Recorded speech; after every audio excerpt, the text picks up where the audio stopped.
When we go Realtor.com, our partnership, when we go into a new city, they cancel everybody and we take them all.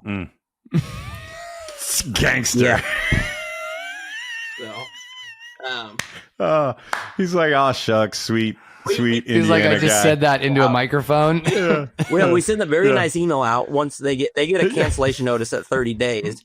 So the 29th, And then you recruit them? they will not give us their name.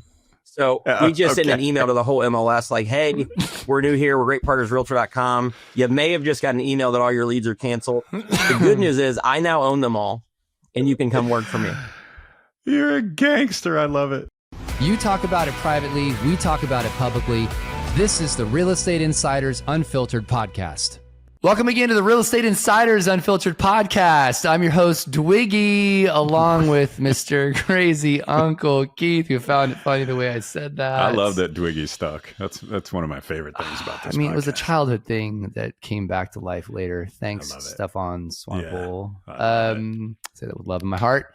Hey, man. So we had Jim Trueblood, broker owner of Trueblood Real Estate, and in Indiana. And this was like...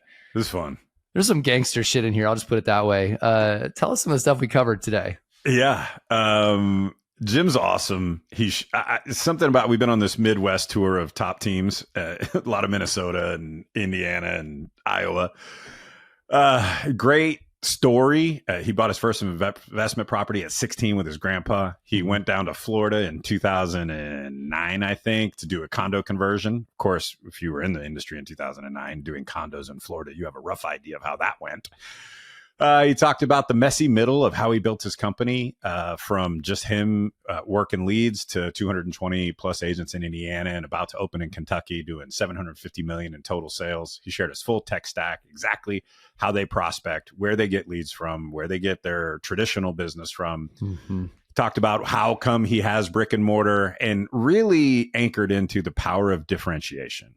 Yeah. And that if you don't have something that is unique, you probably are going to struggle more than you need to. And stay to the end, kids, because his solution for his something unique was freaking epic. You're going to love this episode. Put it in yours, kids. Hey, look, it's competitive out there and everyone is looking for an edge. Top agents from all over the country have been using Zillow Showcase to stand out with listings that truly impress buyers. For those that haven't seen it, Showcase is an exclusive, immersive media experience, stunning photography, video, virtual staging, and even Sky Tour that drives more views, saves, and shares. In fact, agents using Showcase on the majority of their listings sell 30% more properties than agents that are not. If you want to showcase your brand, win more listings, and be the agent sellers choose, get signed up for Zillow Showcase today. Jim, welcome to the podcast. We are very, very excited to have you on the show today. We were in the green room talking about how cold it is up in your neck of the woods versus us in sunny California. Yeah. We continue our tour of the Midwest. Running around. Viewers and listeners, I've got a little bit of hoarseness still. Still trying to kick this thing from my 4-year-old's disease-infested child that keeps giving me whatever she brings home from school. So that's always fun. But we got a lot to cover today. So Jim, let's just start with a little bit of background on you, your career, how you got into residential real estate, and then building this amazing operation that you have. Yeah, I appreciate it. And thanks for having me on. Of course. Yeah, I started kind of young with interest in real estate, and my grandfather actually helped me purchase my first rental house at 16. So I was kind of really early into the game.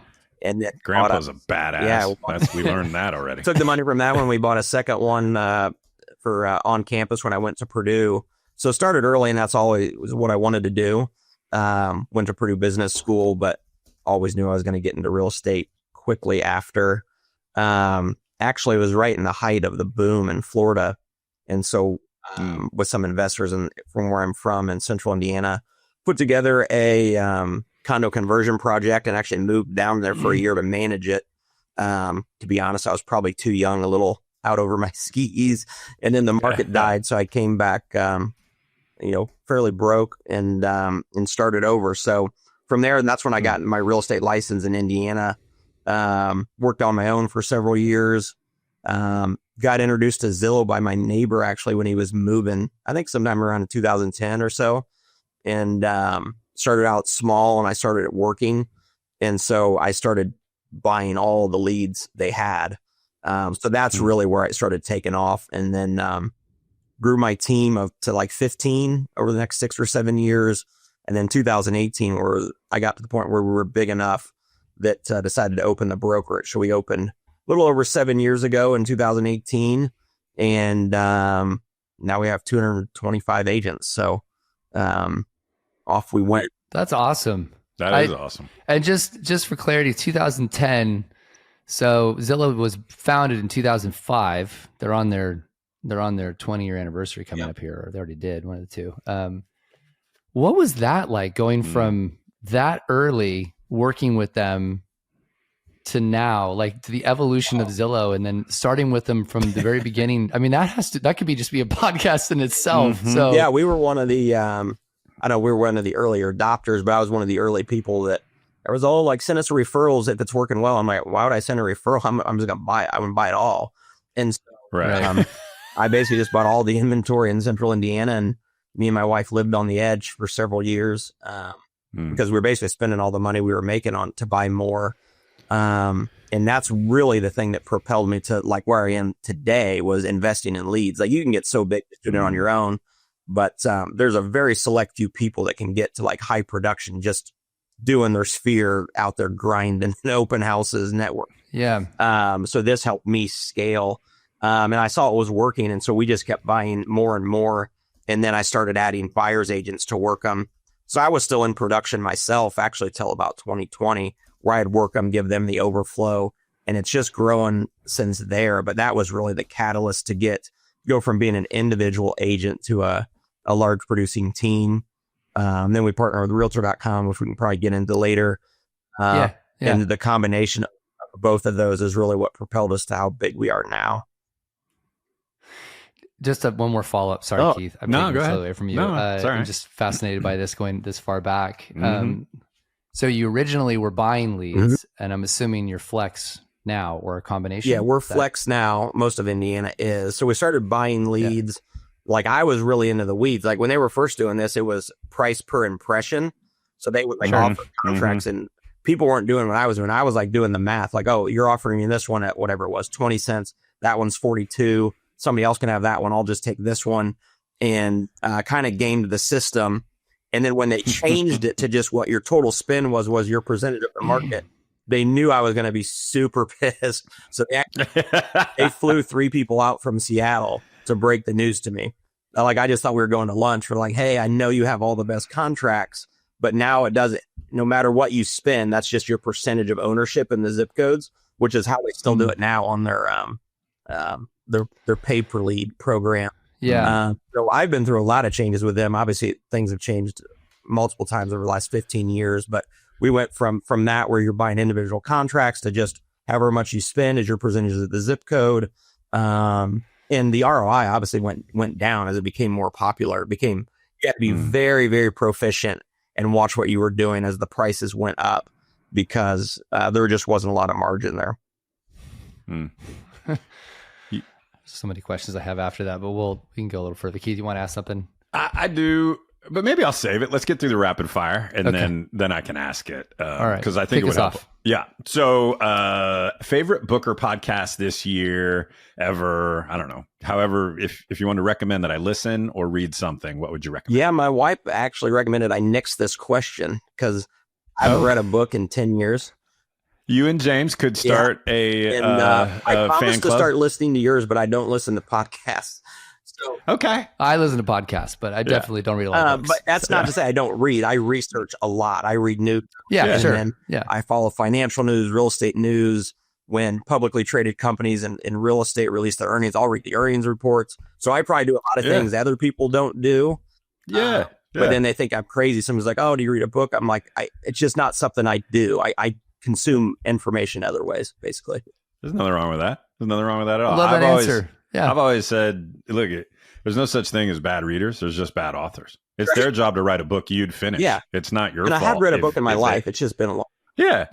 No, right. I just mean like if you He's can't like, it was finish- like 30 years ago, but it's not the point. So, if you don't finish the book, it's the author's fault, Yeah. not the reader's fault. That's all I'm saying. So cool. All right. All right. Well, then I'll ask you this one because I'm sure you can answer this one. So who's been the most influential person in your life and why? Yeah, that was definitely my grandfather. Mhm. He was Saw that very one well coming. known in our community. So played basketball at Purdue, coached, won state titles, was athletic director. He's in the Indiana Basketball Hall of Fame. And, as you grew up as his grandson in our town, just I'm known as Sam Leiboldt's grandchild still when I go back.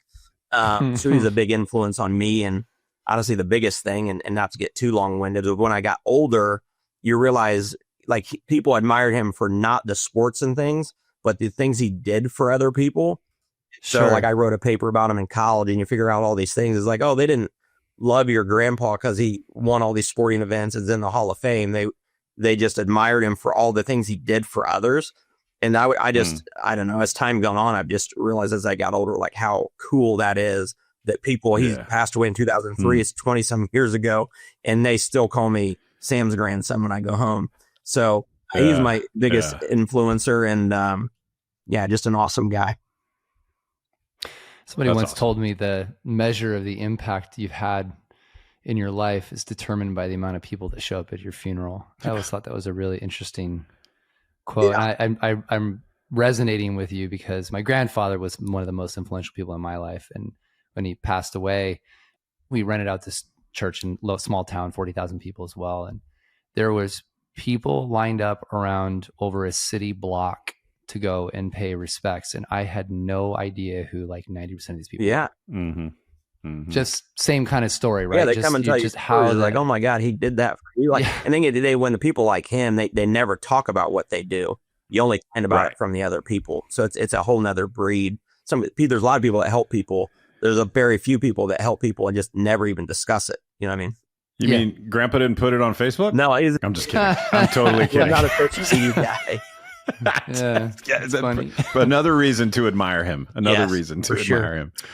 Let me ask, before we get into the team and all that, I did have a question from your background that I wanted to kind of double click on if you're cool with it. You mentioned in passing a piece that I think a lot of people skip. So a lot of people tell the origin story, sort of how you got started. And then a lot of people will tell the after picture. I'm this big giant team and I've got 200 plus agents. You mentioned in passing, my wife and I were living on the edge and pouring the money back into the business. Yeah. And that part of the story so often gets skipped. And I'd love it if you would just double click on that part. Like, how did you mentally like stay strong? Just unpack that a little bit, because I think too often, we just mentioned social media, too often that's the part that never gets told.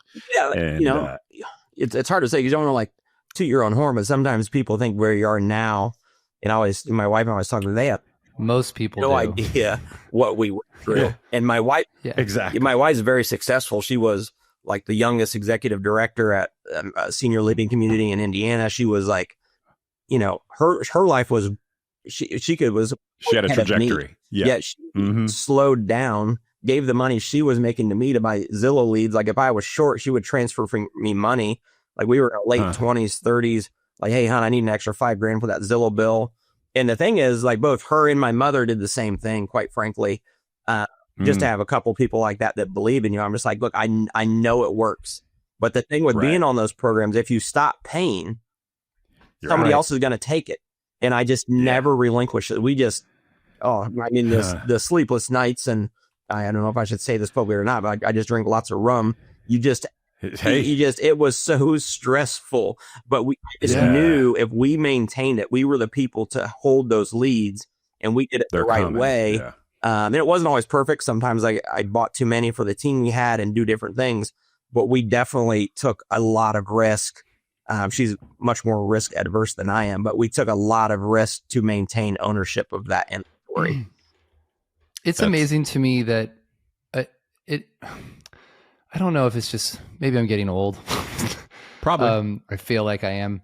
I think people have this impression based upon the way society presents itself that you're just going to wake up one day and then be this most like amazing, successful person. And I hear this a lot where I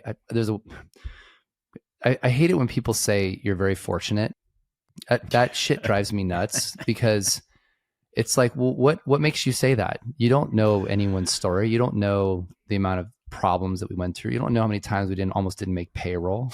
Or that I had to, cough up money just to keep things going, or like whatever it is. It's he's like so onto this, and we've been talking about it recently, that just the story that gets presented is this like, everything's perfect. It's like, man, people ate a shit sandwich for years or couldn't even put food on the table to make things happen. And I feel like that needs to be told more. Yeah, just to your we point, did like, vacation for a number of years. I miss my now best friend's bachelor party. I'm like, I cannot afford to go to Vegas with you. I just can't go. You know what I mean?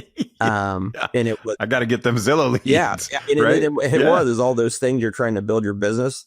My first year as an agent, I made 19 grand gross. The second year, I made 21. So I'm just balling. Like, I sometimes I want to tell people, like, you have no effing idea. Yeah, let it out, Jim. Let it out. Here, you know what I mean? Yeah. I mean, it's the truth, though, because there's a reason why there's such a huge failure rate in this industry.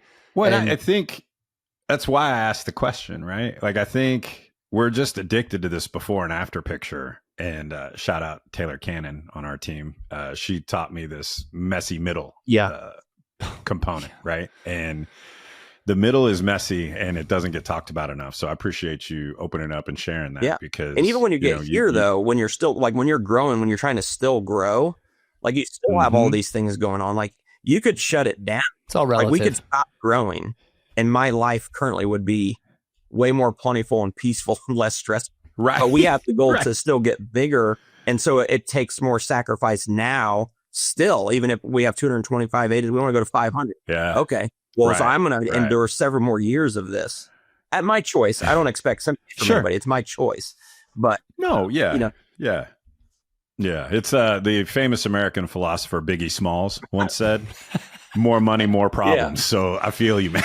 It is so true, though, because like, it's all, I always say it's all relative. To your point, Jim, you go back to when you were in your 20s or 30s and you're like, man, I feel broke. And then you make more money, but then you've got like kids and like mortgage, and you're always still going like, I feel broke. Like, I don't. It's all like relative. More money, but I keep feeling broke. I keep feeling broke. That's why my wife's always like, "Are you done yet?" Like, that's a serious. It's not just a joke. Serious question. Like, what's enough for you? Like, when are you done? Hey, that's a good question. What is enough for you, Jim? Well, are you ever satisfied? Have you always been an extremely competitive person? And honestly, it's not always just about the money. I just like the competition of it. Like trying to prove we can do things better. So there will be a spot. I swore I would never leave the state of Indiana until August of this year. I'm like, we're going to Kentucky. So, I'll never leave the state of Indiana. I literally gave our August. CEO, Chris Wood, who's like 30 feet from me, he got an ulcer, almost had to go to the hospital because I rushed this timeline. I was like, hey, I want to open Kentucky. I got 5 weeks. And Kentucky is a mess. Right? It's hard. I had lawyers and accountants and everybody, but we got it done. We have our first agents. We're going to Louisville and Lexington and taking over Realtor.com there. And she's like, I think I'm just going to go ahead and get us licensed in Ohio and Michigan just in case you change your mind again. Just in case we get another 5-week notice. Like, I can't, you can't do this to me ever again. Yeah. All right. Well, let's transition. Thank you for the mini therapy session for James and myself. That was very helpful. And now tell us about your team. How big is it? What markets do you serve? You've given us a little of that. Maybe, hit us with some numbers. Yeah, and how it's structured. We'll combine a couple questions. Give us kind of the background. So we're up to 225 agents now. We're pretty much all of Indiana. I think the 20 biggest cities and some of those bleed into the smaller towns and service other places. So essentially we're the entire state of Indiana now, and just opening in Kentucky. So we'll be in Louisville and Lexington, our first 2 cities there. 225 agents, all of Indiana, 2 big cities in Kentucky. And for that's now. We want to make sure we do things right and get those up and running before we go further.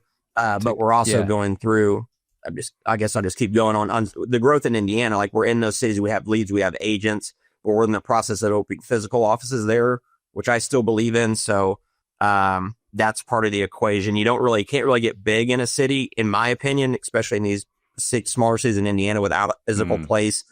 They want to know you're from there. Your people are from there.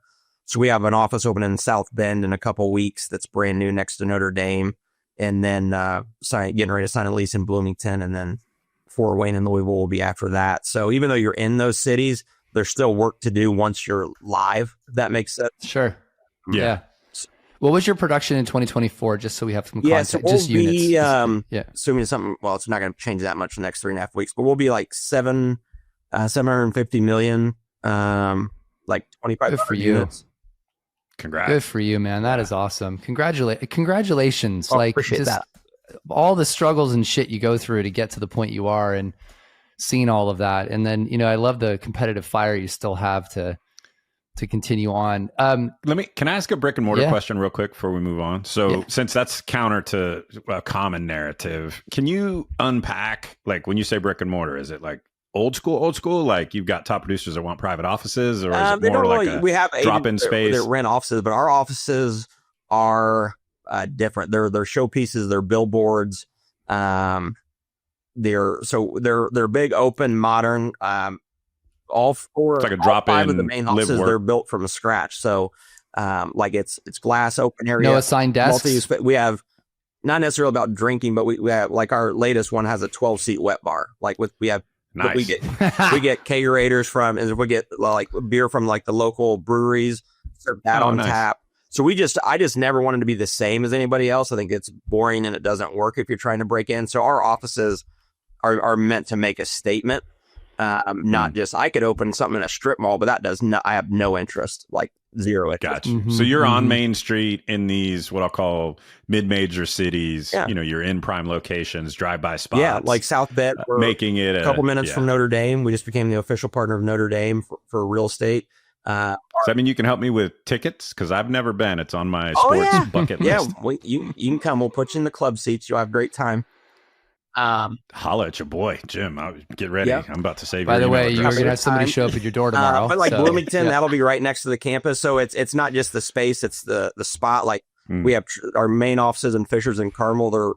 We have like these main walking trails. People who are watching nationally won't know anything I'm talking about, but they're right there in the city center. So I have a very specific criteria to what I want.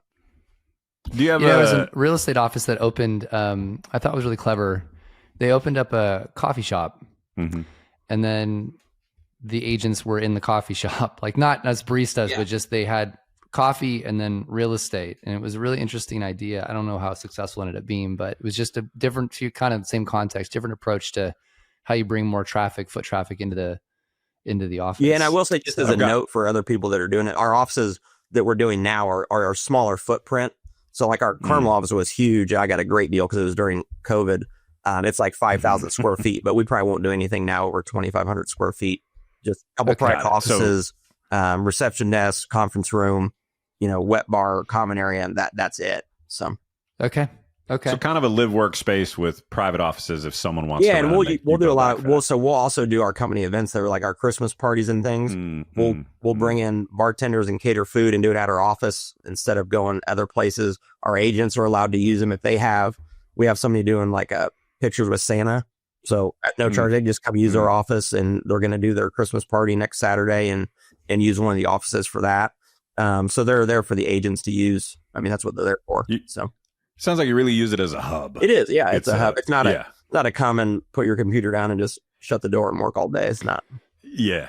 You drop and go. Okay, cool. Thank you. Just because so many people are moving away from it, and I actually I'm in your camp. I think there are instances at which brick and mortar make total sense. Anyone speaking in absolutes, like you should never have brick and mortar, I immediately discount whatever they say, because there are times and instances where it makes a lot of sense.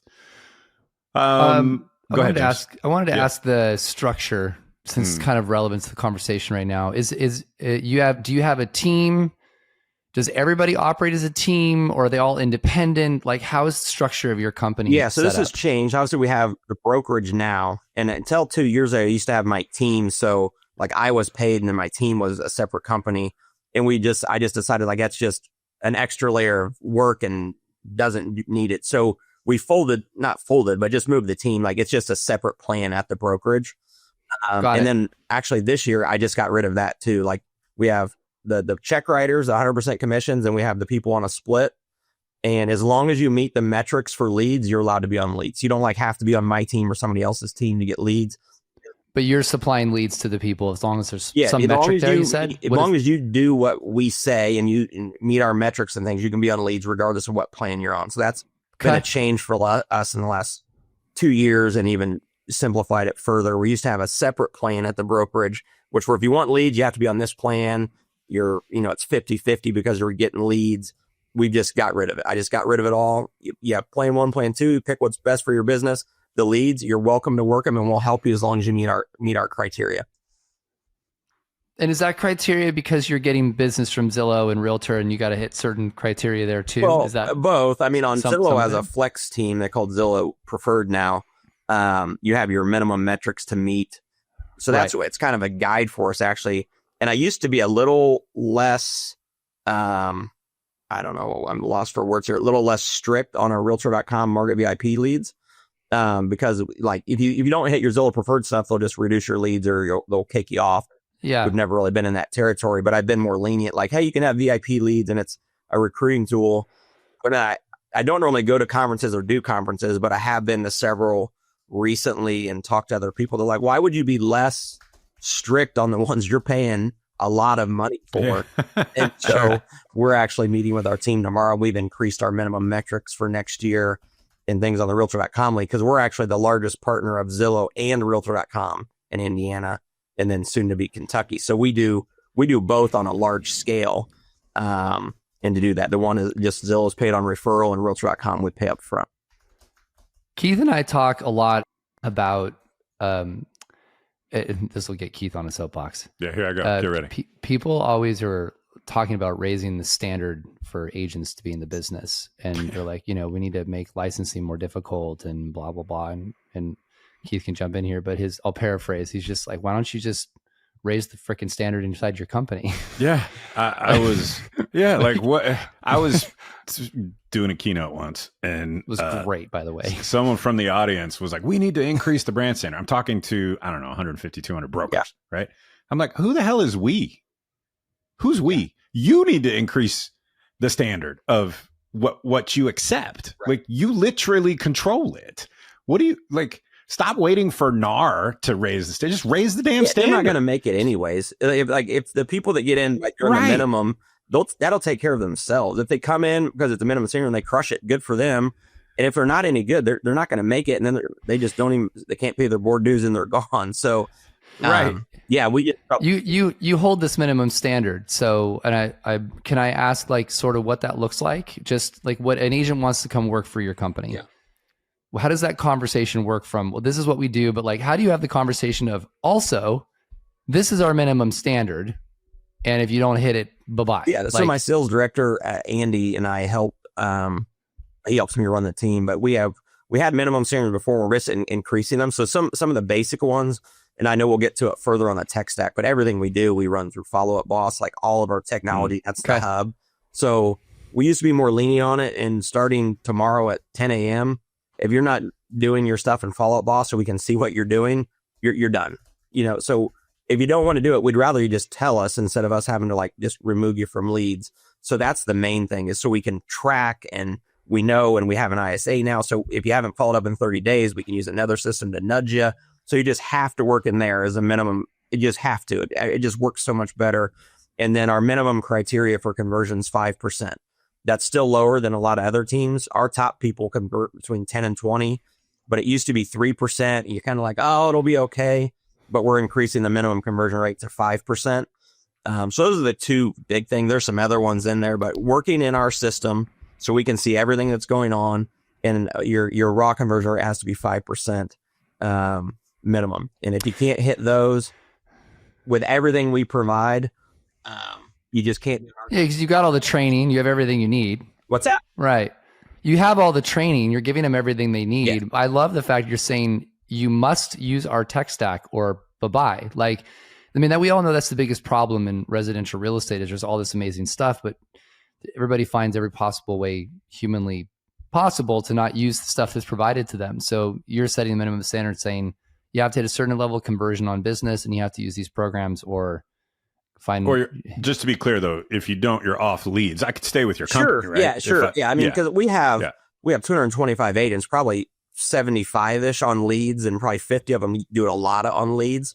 The other people, I always just tell people, we're going to provide all this stuff for you. It's there to make your life easier, not harder, but you choose what you want. And then on them, a lot of these places are paid by seat. So if they just tell us like, hey, I'm just not going to use that. We just won't pay. You won't turn it on. Yeah. Right. Mm-hmm.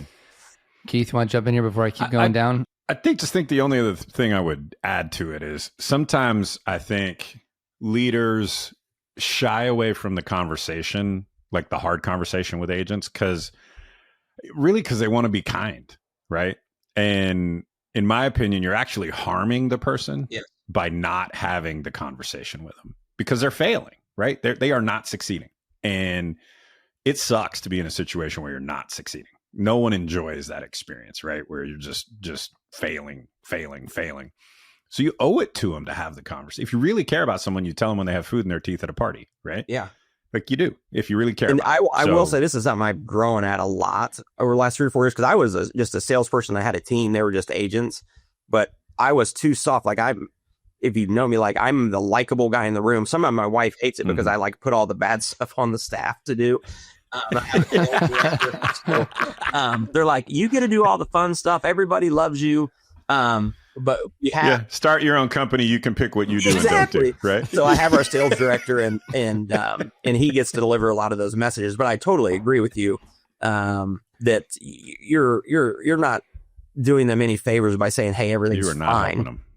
You are not helping them. Yeah. All right. Let me ask you this: what's the breakdown percentage of your business? I'm going to do this as just kind of an overall number, but percentage of business that's done by online lead gen versus traditional methods across your company. It's about 35% from lead gen, 65 sphere. Okay. So that'll be my follow up. So give me the top 5 ways that you guys prospect for new business. Generalizing here. What are some of the top methodologies? Keep in mind, we have a lot of people do it different ways, right? So we have some people that are no leads, purely old school. So they network, they do open houses, follow past clients, do all those things. For a lot of people, our new leads definitely comes from the lead gen, right? Because that's just where a lot of the new business comes. For a lot of our agents, and the other agents, they're more, I would just say, traditional. So they do the open houses, they network with their sphere, they do the networking groups, they they do their. Yeah, but 2/3 of your business is still the traditional. Old school. Traditional. Let me use your words. I built originally started my business before I got into leads. I did open houses every Saturday and Sunday from 2 to 5 for 2 years, including Super Bowl Sunday. So I always tell these people, I'm only 45, and I don't want to tell them hey, I'm the old man, but I'm like, I'm not asking you to do anything I didn't do. And I can assure you, none of you have done more open houses than I have in a year in the whole company, period. Yeah. I used to go sit there all day, every day. Before we had iPhones, I was reading freaking USA Today. It's the last time you read a book. It's not necessarily where I wanted to be on Saturday and Sunday afternoons, but I viewed it as good karma. I'm like, even if I get nobody, if God's going to know I'm working or something. So something good's going to happen. Sure. It's funny. Yeah. I used to call when I would do open house. I would say, I'm doing my sacrifice to the real estate guys today. That's what you're doing. If you give it, you get it back. I had people walk in and actually kind of hurt me a little bit because I was doing my first open house. I was doing a dream home. Sorry, this is a side story. That's all right. They walked in. So my first 3 sales I got from open houses, it was like 965, 880, and 550. And I was like 26 years old, coming back from Florida broke. And then I do $2.5 million in 3 sales. I was like, this is easy. And then I didn't sell a house for 6 months. And I was like, oh shit. So anyways, it made me learn to pay attention to what I'm doing. But it did help. So I always just tell people you have to do multiple things. You can't just do one thing. Just like with lead gen, we don't just rely on Zillow or Realtor. We've done other things. We do pay-per-click leads. You have to do a combination of things. So if something goes away, you can't be stuck with nothing. Yeah. Hey, let me ask you a slightly off-topic question. It's just related to a news article I read yesterday. Our big real estate team in Massachusetts decided they want to launch their own private listing network.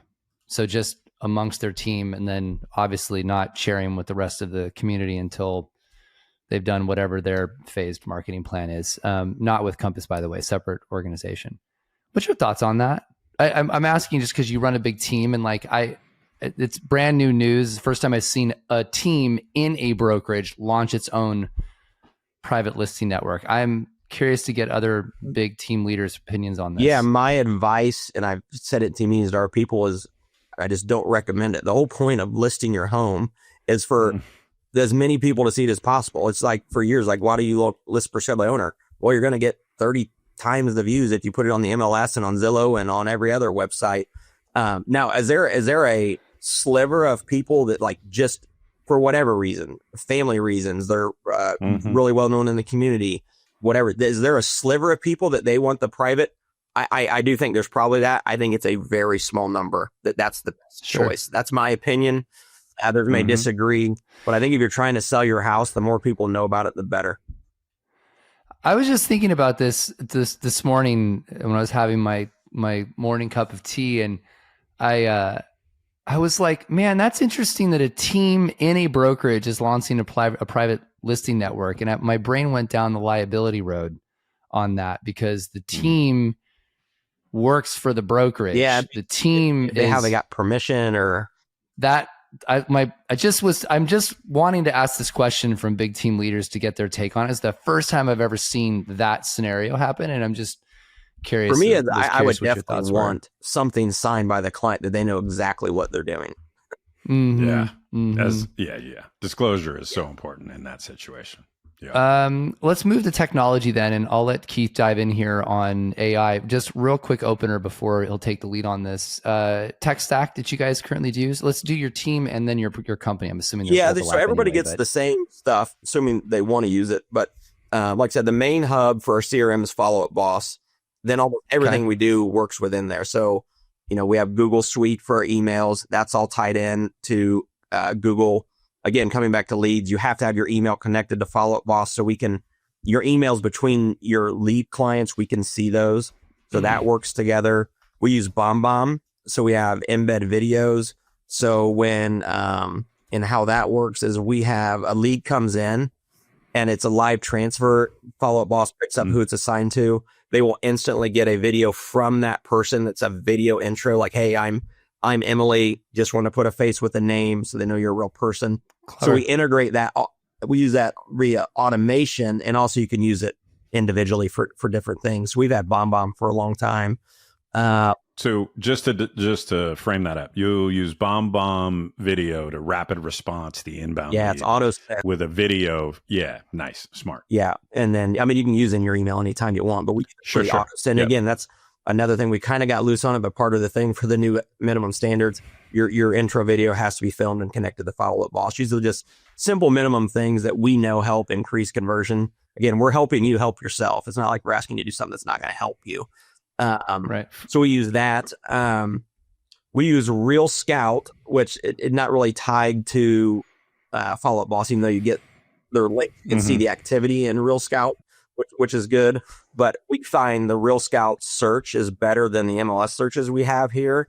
And it's just more, for sure. It's just more high tech than the other stuff. So we use most of our agents, instead of putting their clients on searchers for the MLS, use it through RealScout, because it's just I wouldn't get into the details, but if you know RealScout, it's just better. Yeah. It's a better It's product. amazing, for sure. And they have a new AI product coming out. I think they're launching. Yeah, and so it's going to improve with the AI stuff. Yeah. And just, recognizing what kind of kitchen somebody likes, it blows your mind what it can do. But my board, our MLS systems don't use that. We use Curaytor. They've been around a long time. I'm sure you guys have probably heard their name. Yeah. We still use them. Helps us keep in track with all of our database. We put all of our, so if our agents have their own sphere, we tell them to put them in there. Like, hey, if you ever leave, we'll move them out. But if you want all the benefits of our brokerage, you need to have your sphere in there too, not just your leads. And it emails them, tracks, what they click on, scores them, so you know kind of what they're doing.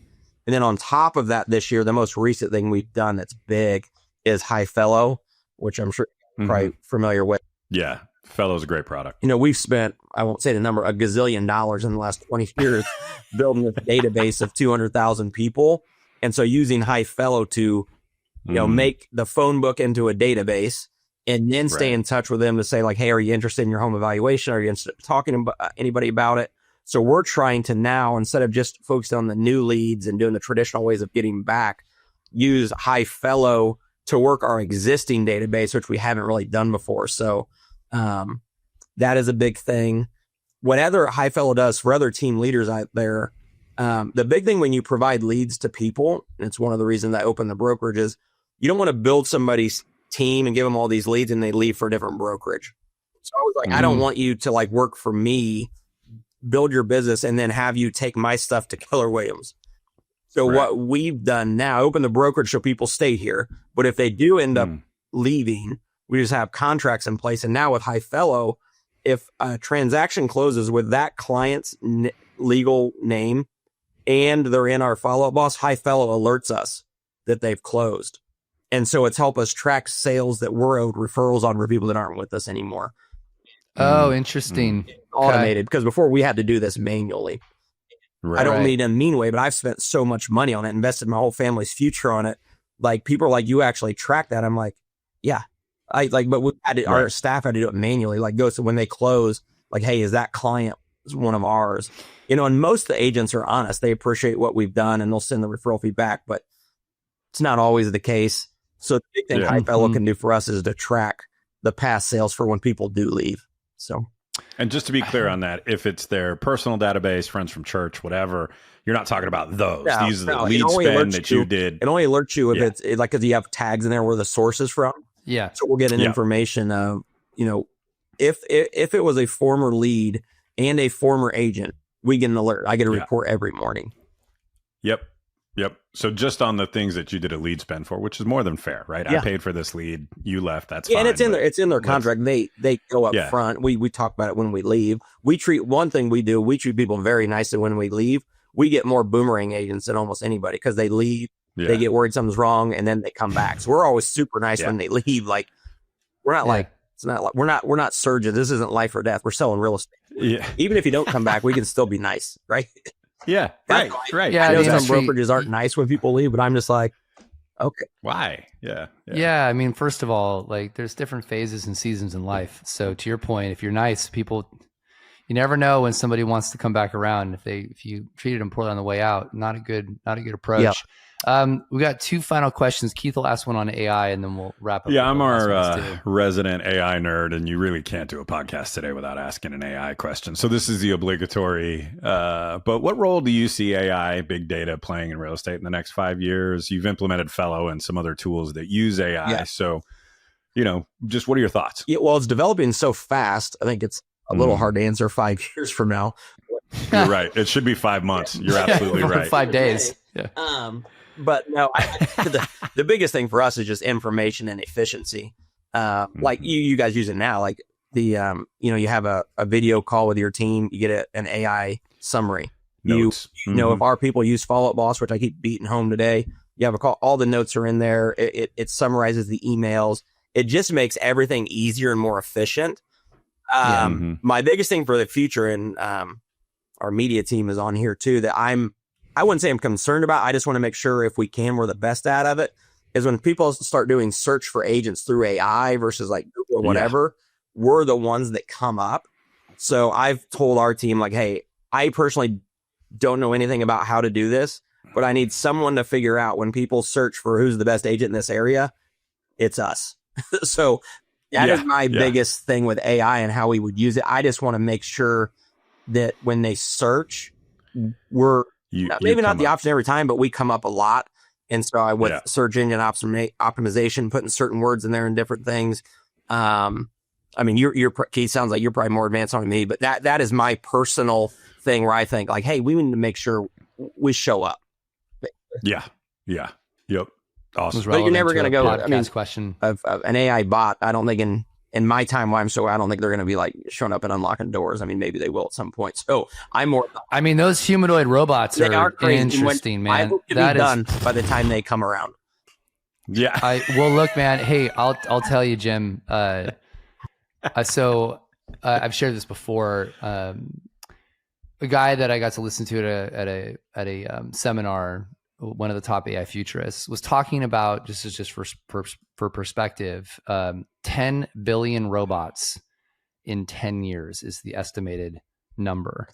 Meaning like 10 billion robots, humanoid robots will be in households. And if you, at first, when I first heard that, this by the way was only a few months ago, I was like, that is just complete bullshit. And then literally in the past 60 days, you're seeing these robotics companies just with all these different versions coming out. And I'm like, man, you're right. You're going to see Amazon delivery drivers as robots, and that'll happen in the next 5 years. Like, is going to happen. Yeah. It's crazy, man. Yeah, that's coming too. That's so funny because when they showed the video of a robot doing dishes, it was putting the dishes in wrong, and my OCD was losing my mind, going like, you stupid, you can't put it that way, right? But simultaneously, I'm like, man, that would be great to not have to deal with that shit. My anymore. wife, my mom, we just moved my mom next door to us in September, but she cannot stand how I do the dishes. She's like, see, there's food that you did not wash it off enough, Jimmy. I'm like, what the? I moved you here so you can help with the kids and enjoy your life. Like, don't need to hit me on the dishes. Anyways, she is enjoying her life by hitting you on the dishes. Yeah.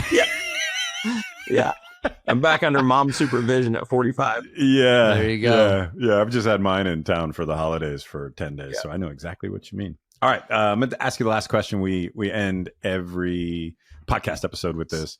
For agent team leaders who are listening and want to build something at scale, what's the one piece of advice you would give them? To scale, in my opinion, you have to have something that's different than other people. And it has to be something that's very hard to replicate. So, like, you can have a less expensive splits. You can have awesome tech stack. You could do cool offices like ours. That all, if somebody wanted to, they could do. But you have to have something, if possible, that is hard to replicate or unreplicatable, which is why I only go into a new market if I have all the leads. That's for me. So like when we go Realtor.com, our partnership, when we go into a new city, because of our partnership with them, they cancel everybody and we take them all. Gangster. Yeah. He's like, oh, shucks, sweet He's Indiana like, I just guy. said that into a microphone. We send a very nice email out once they get a cancellation notice at 30 days. So the 29th. And then you recruit them? What's that? And then you recruit them? They will not give us their name. So we just send an email to the whole MLS like, hey, we're new here. We're great partners, Realtor.com. You may have just got an email that all your leads are canceled. The good news is I now own them all, and you can come work for me. You're a gangster. I love it. That might be the best damn thing of the entire pod that I just heard right there. That is by hard the to way, replicate. Damian I Ailes agree. is rolling over in his grave right now, having you said that new microphone, but that's all good. That's So beautiful. I love it. That's That's awesome, man. Jim, my friend, thank you for being here. Truly, really great wisdom. Congrats on all your success. We know how hard it is to get where you are, and wanted to recognize that, man. It's awesome to see all the success you've had. Really enjoyed it. I just want to add Notre Dame USC next year. I'll wear Notre Dame gear. Yeah, we'll get you Trueblood Real Estate Notre Dame gear. Let's go. There it is. All right. I'll block the weekend now. All right, my friend. Appreciate you. I'll forget. Oh no, he's going to seriously email you. That's happening. So you I'll just make it committed yourself. He's not like we're just asking nicely. No, he'll show up on your doorstep. No, I'll be knocking on mom's door next door. I seeing promise. if she can give me. We'll get you a room at the Morris Inn. Sounds fun. I'm in. All right. I'm in. Awesome. All right, buddy. Appreciate it. Thanks. Yep. Talk soon. Want to accomplish something today? Simple way. Hit subscribe. Then you've accomplished something.